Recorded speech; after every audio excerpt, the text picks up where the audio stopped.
Nos Estados Unidos, a história do ex-jogador de basquete que dá conselhos a alguns dos homens mais poderosos do planeta. Entre eles, o presidente Donald Trump. O ex-astro do esporte virou líder cristão e convence governantes, deputados e senadores a se reunir para estudar a Bíblia. Ele defende a ideia de que a fé pode tornar realidade aquilo que muitas vezes parece impossível. Um aperto de mãos muito esperado. O mundo viu nessa semana um encontro histórico. A primeira vez que um presidente americano e um líder do fechado regime norte-coreano se reúnem. Donald Trump e Kim Jong-un estiveram juntos em Singapura, no Sudeste Asiático, no último dia 12. Os dois assinaram um acordo pelo qual a Coreia do Norte se compromete a desistir das armas nucleares. Mas até chegar aqui foi mais de um ano de tensões entre os dois países, com ameaças perigosas dos dois lados. Muita gente temia um confronto nuclear nunca visto no mundo. E até mesmo os analistas políticos mais experientes não achavam que um acordo poderia acontecer. Em outras palavras, acreditar em um final feliz nessa situação seria visto como uma questão de fé e não de razão. Um grupo de estudos bíblicos americano é um exemplo de como a fé pode ter resultados reais no mundo da política. Quando este homem fala, algumas das pessoas mais poderosas do mundo param para ouvir, incluindo o vice-presidente dos Estados Unidos, Mike Pence, e o próprio presidente Donald Trump. Por isso, Ralph Drollinger é considerado um homem muito influente nos Estados Unidos. O trabalho do pastor Drollinger chegou até o centro das decisões no país mais poderoso do mundo. E uma vez por semana, um grupo se reúne aqui na Casa Branca para estudar a Bíblia. As aulas são ministradas por Drollinger, que recebeu o apelido de professor.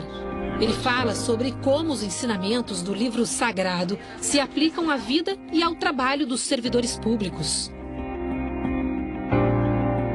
Com 2,15 metros de altura, Drollinger teve uma trajetória promissora no basquete. Por algum tempo, se recusou a disputar a milionária Liga Nacional dos Estados Unidos, a NBA. Isso porque já tinha se comprometido com uma equipe formada por jogadores evangélicos que se apresentava em todo o mundo promovendo a palavra cristã.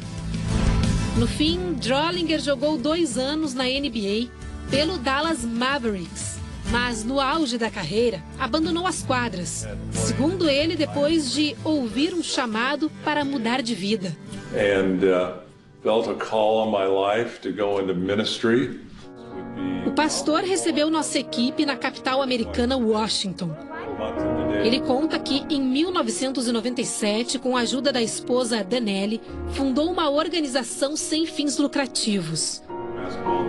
A ideia era conquistar o coração dos políticos para os ensinamentos da Bíblia e, com isso, ajudá-los a servir melhor a nação. I think if they're enacting biblically based policy, really helps the nation. Drollinger se sente abençoado por Deus lhe ter proporcionado essa possibilidade e afirma: este é o trabalho da minha vida. Well, it's my life's work. O pastor já influenciou centenas de políticos, além de funcionários de carreira nos órgãos públicos do país. O grupo se chama Capitol Ministries, ou Ministérios do Capitólio em português, uma referência ao prédio onde funciona o Congresso americano. Ralph Drollinger não costuma revelar quem se aconselha com ele, a não ser que o político autorize. Sabemos da existência do grupo de estudos da Bíblia porque o assunto ganhou as páginas da imprensa internacional no começo de abril. Os encontros acontecem semanalmente e, por questões de segurança, são sigilosos. Entre os frequentadores estão o vice-presidente Mike Pence, o secretário de Estado Mike Pompeo, o secretário de Justiça e procurador-geral Jeff Sessions e a secretária da Educação Betsy DeVos. How to treat them with respect, even if they have differing opinions. Segundo Drollinger, a intenção é mostrar a esses homens e mulheres uma nova forma de conduzir suas vidas e suas vocações enquanto políticos. Assim, eles poderão legislar com muito mais confiança. Then they can vote with much more confidence. They can make laws much more confidently. O presidente Donald Trump defende essa ideia. Neste vídeo, gravado na Casa Branca, ele apresenta o ex-presidiário John Pounder, preso por assalto a banco. John ficou anos preso em uma solitária. Trump conta que ele se recuperou depois de começar a estudar a Bíblia e passar os ensinamentos aos outros detentos. Assim, graças ao poder da oração, o que antes parecia totalmente improvável aconteceu. John se regenerou. Trump diz então que John é exemplo de que, para resolvermos os muitos e muitos problemas e grandes desafios, a fé é mais importante que o governo. E nada é mais poderoso do que Deus. Reflexões como essas estão no Ministérios do Capitólio. A organização não autoriza nenhum tipo de registro das aulas, mas 2 senadores nos receberam em seus gabinetes para conversar sobre os estudos. James Lankford participa há 7 anos. Ele explica que o livro sagrado ensina a tratar as pessoas com humildade e mostra que um líder sábio está focado em servir, não em ser servido. A person that's focused on serving more than a person that's focused on being served. Lankford argumenta que as pessoas se preocupam pouco com o lado espiritual e que os estudos da Bíblia contribuem para a vida como um todo. Ele, por exemplo, aprendeu a lidar melhor com a família, a ser honrado com o próximo e humilde nas relações pessoais. How to be able to deal with honor each other, how to deal with humility. Já o senador Steve Daine está envolvido com o grupo há quase 4 anos. And we share breakfast together. Daine conta que os participantes discutem princípios como a humildade, a integridade e a bondade. Para o senador, qualidades necessárias especialmente para quem exerce o poder. Amongst our leaders.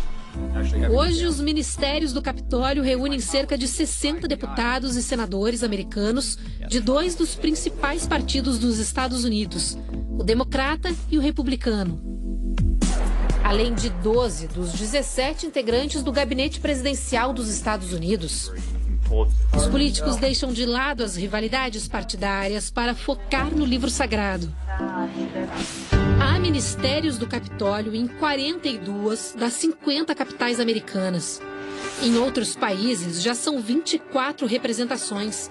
Em agosto, a organização inaugura um ministério em Brasília.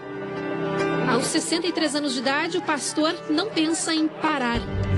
Ele explica que os ensinamentos da Bíblia são necessários não só para os Estados Unidos, mas para líderes de todos os países.